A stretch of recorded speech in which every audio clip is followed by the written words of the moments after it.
G'day everyone, it is time for the 60-second story, and you know what that means, don't you? That means I only have 60 seconds to draw you a Bible story.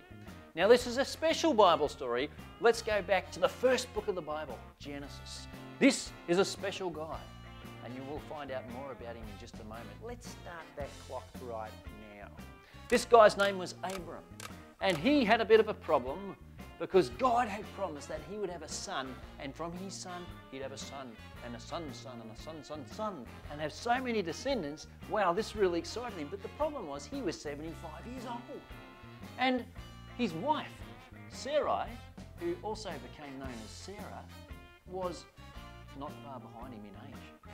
How could she have a child? She hadn't been able to have children, and here she was, and God had promised that she would get pregnant and have a child, and they would have a family. Now, 75 and not far behind, that's impossible. But God had promised, and Abraham believed God's promise, and you know what?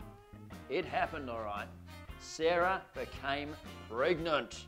That's right, she's got a little belly down here. She became pregnant, and she was so thankful to God, as they both were, because God had given them a promise. So there we have it, 60 seconds, the story of Abraham and Sarah.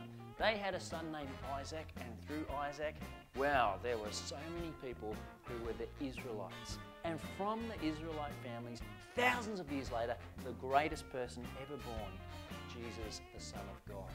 The Bible says in Ephesians chapter 1, verse 5, that God's plan has always been to have us in His own family.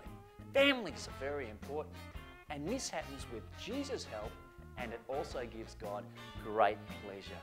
So He wants you in His family through Jesus. Bless you guys. See you next time.